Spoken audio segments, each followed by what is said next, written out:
O vídeo de hoje vem para dar início à série de entrevistas relacionadas ao projeto Educar-te ao seu lado. Quando demos início ao projeto, pedimos que os pais e os alunos da escola nos enviassem dúvidas relacionadas aos problemas e mudanças que têm acontecido por conta da quarentena e das medidas de combate ao novo coronavírus. A Educar-te tem como dever praticar a solidariedade e a responsabilidade social. E com essas entrevistas, pretendemos não só responder às dúvidas dos nossos clientes, como também compartilhar informações que são importantes para toda a comunidade. Nessa parte do projeto, foram enviadas dúvidas para psicopedagogos, psicólogos e advogados. Vamos lá?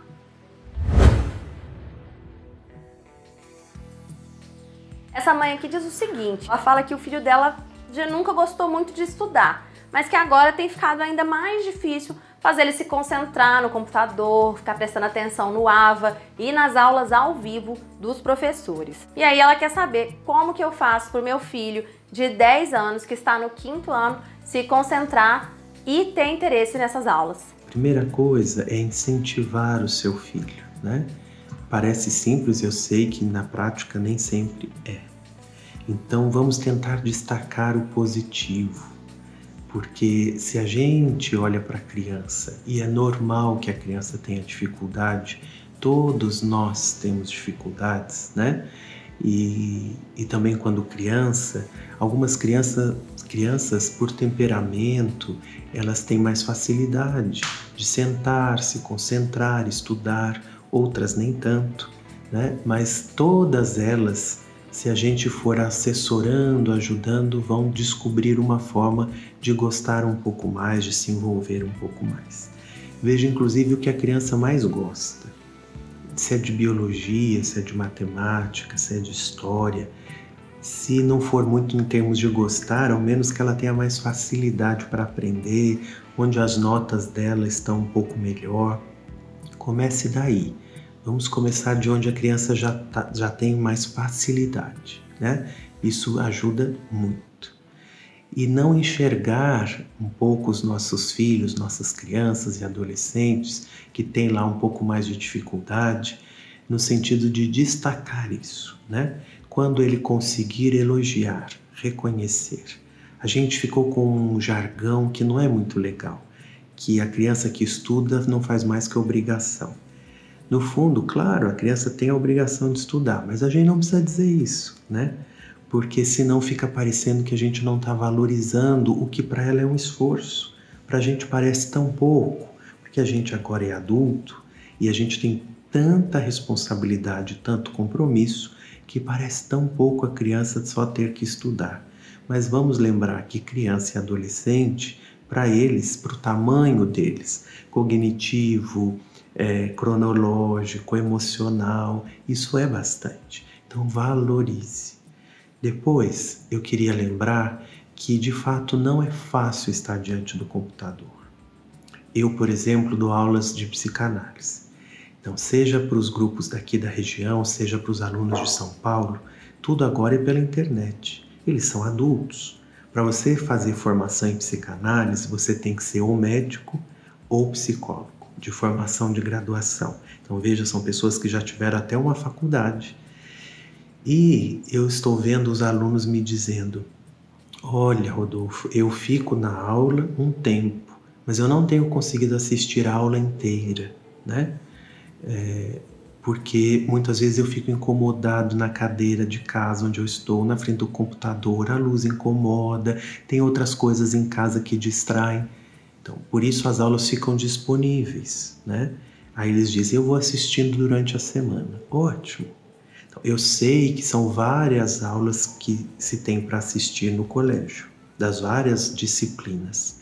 Mas tente também que a criança, já que as aulas ficam gravadas e disponíveis, não necessariamente precisa se assistir ao vivo ali enquanto está acontecendo. Não dá para deixar para depois, porque acumula.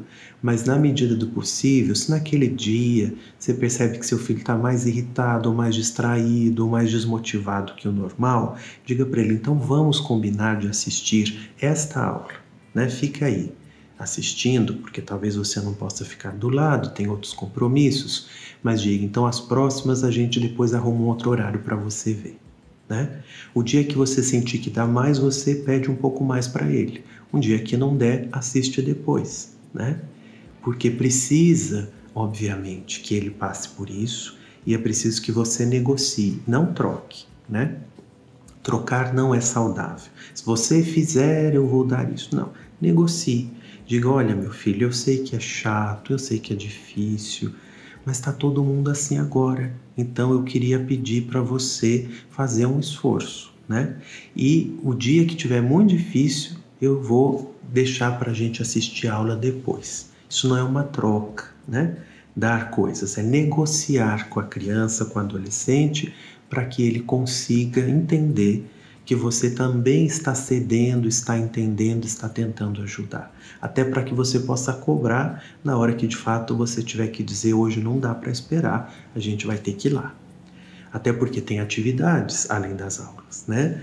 Inclusive as aulas são numa plataforma e as atividades em outra, porque ali, cada vez que a criança ou adolescente eles entram, fica registrado, né? Quanto tempo passou lá, porque isso tudo é o tempo que estaria na escola.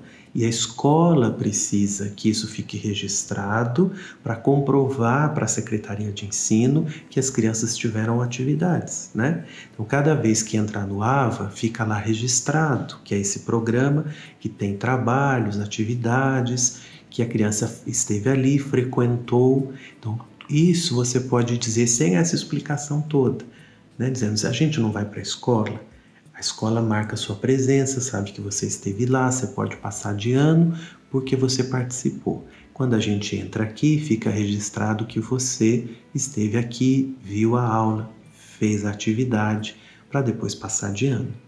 Então, isso é importante, valorizar a criança, começar do que ela gosta mais de aprender, ter jogo de cintura, né? Como eu estou propondo, negocie com seu filho. Cada criança e cada adolescente funciona de um jeito, né? Porque se a gente for sincero, é cansativo até para a gente, né?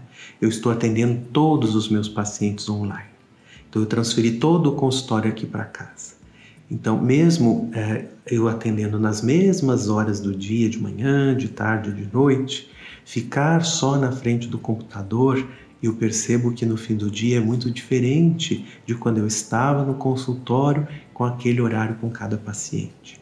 Então, se para nós que somos adultos está sendo uma adaptação, para as crianças e para os adolescentes ainda mais. Você pode me dizer, não, mas quando é para assistir um filme, um desenho, para jogar no computador, para ver o YouTube, mas claro, o interesse ajuda, né? Não é fácil você prestar atenção em aula, e não quer dizer que seu filho não goste de aprender, né? Mas é diferente ter o professor dali, ele está dentro da sala de aula, o professor pode falar com ele, né? Pode ajudá-lo, do que ele está em casa, às vezes tem irmãos que estão fazendo outras coisas, ou poderia estar deitado ou na televisão. É um grande desafio. Todos nós estamos nos adaptando e tentando aprender enquanto esse tempo durar e que parece que vai levar ainda mais um pouquinho. Então, converse mesmo com seu filho. Diga, é difícil, não é a mesma coisa, o computador cansa, o professor e a professora não estão aqui, né? Tem outras coisas em casa para fazer, mas a gente precisa. Então, vamos tentar fazer, vamos tentar cumprir, porque depois você volta a brincar, a jogar no computador e as coisas vão ficando melhores daqui a pouco. Então, jogo de cintura, valorização, presença. Eu sei que os pais têm tantas coisas para fazer, mas tentem ficar um pouquinho com o filho, tentem assistir um pouco dessa aula com ele, tentem mostrar que mesmo não sendo a mesma coisa que estar na escola, é interessante. Vá assistindo 10 minutos que seja antes de deixá-lo lá e você fazer sua atividade. Pergunte quem é o professor, escute um pouquinho da aula. Vamos tentar nos ajudar, porque nós todos estamos precisando uns dos outros nesse momento para sobrevivermos a essa história toda que estamos passando. A Educarte agradece de coração o tempo que você disponibilizou para responder as dúvidas da nossa comunidade. Muito obrigada!